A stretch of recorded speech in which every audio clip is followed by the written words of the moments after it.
What is the purpose of life?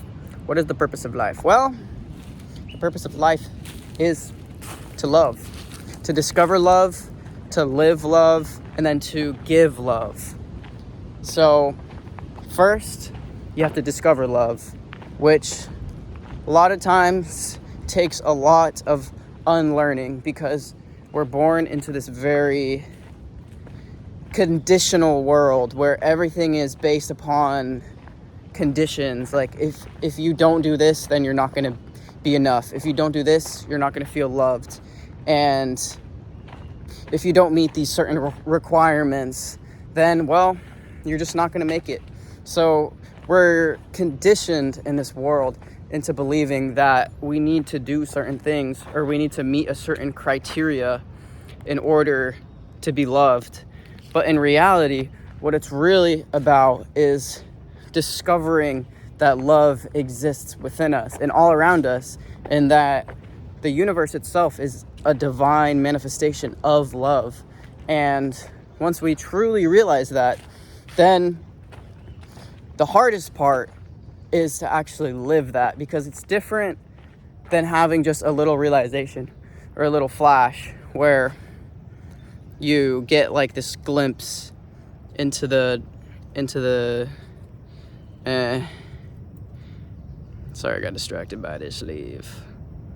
It's different to just have a little flash than to actually be living that every day, because you can get a little flash of inspiration, which is like a glimpse into infinity. But after that, you're just going to go back to your normal ego self of just living everything for me, like everything's for me. Like I have all these needs that need to be met, and if they don't get met at this certain time, then I'm not going to be fulfilled. And oh no, what happens when I'm not fulfilled? But where it's really at is realizing that fulfillment exists right in this moment, right in just the spaciousness of this moment, which is just the empty quality of just pure being, pure awareness. And it's not exclusively somewhere. It doesn't exist only outside of you or only within you, but it's within you, centering you, but it's also everywhere. So look at this monkey. Can you see him? Where's he at? I don't know if, oh yeah, there he is. What's he doing? He's just chilling. He's just having a nice feast of some leaves. Must be really chill to be a monkey. You can just kind of hang out in the trees, eat leaves all day, start hooting and hollering. That sounds like the life. Anyways, what was I saying? So the hardest part, look at that guy. The hardest part, once you discover it, is to actually live it, because it's easier said than done. It's really easy for me to just say like, oh yeah, you're divine. Oh yeah, like you're the universe experiencing itself. Oh, like you're an infinite being. But like, if you don't actually apply that to your life, then you're never really going to be embodying it. You're only going to be, you'll like the idea of just being a super loving person, but then if it's just an idea, then you'll be living it out the wrong way, and you'll be seeking it through the wrong things. You might be seeking it through like these little short-term gratifications, or like through partying or through drugs. And like, you know that you're seeking something because it makes you feel something. You know you're seeking something, but you don't know what it is.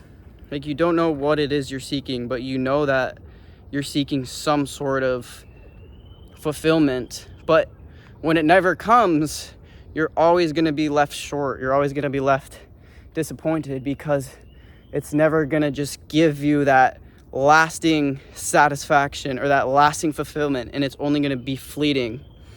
So the hard part is actually living it and putting it into practice, which can be done through just awareness and through actually doing the work and not just thinking about it. Because you can do all of the affirmations, you can do all the mantras, all the meditation, but like, if you're not actually doing that, if you're not actually putting that into practice, sorry, I really want to like swing on this right now, but I only got one hand. I don't want it to break. Hold up. I don't even know if I can set this up. Probably not gonna be able to see that. I'm about to be like Tarzan. Whee! Whee! Alright, that's enough of that for now. Anyways, so really the way to live this love that I'm talking about and to live this joy and this sort of, oh, thought I closed it off, is to in fact give it. Because if you're not giving it, then how else are you going to receive it? If you're just trying to manifest it and you're trying to like I'm trying to like squeeze it out, I'm trying to like attract it through my mental powers, I'm just gonna speak it into existence, and then it's just gonna come to me. And it's like, yes, your thoughts do create your reality, but it's not just gonna fall out of the sky. If you're not actually doing something to attract that, then it's just gonna be a thought, and it's just gonna go out into the ethers, but it's not gonna bounce back. The bounce back comes from the actual action, right?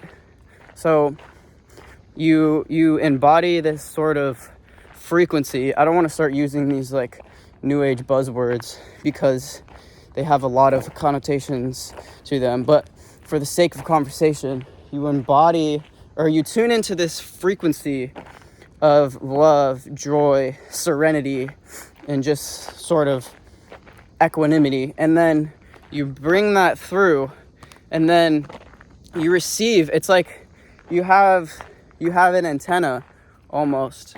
Your soul has an antenna, and then you're receiving these sort of downloads from the divine, from God, from the nameless, whatever you want to call it. And then once you receive that, you have to act accordingly. But if you just let it slip away from you, then it'll just go away and it'll never return. So the way to fully live and express that love is to give it. Because if you don't give, if you have an abundance of something and you don't give it, then you're going to be keeping it for yourself, which is a mistake, because then you're just keeping it bottled up. But if you have a lot of joy and whimsy and love within you, then give it, because that's how you multiply it. You have to multiply it through the giving and through the actions. And it doesn't have to be like really huge things. Like it can just be smiling at people, or just doing something nice for someone, or giving someone like a little gift, but just doing little nice things. Like it doesn't have to be huge things. Like you don't have to pull a Mr. Beast and be like, I just bought you a $10 million car, because at the end of the day, money is just money. And well, money is a topic for another video. I'm not going to get into that because that's a whole nother thing.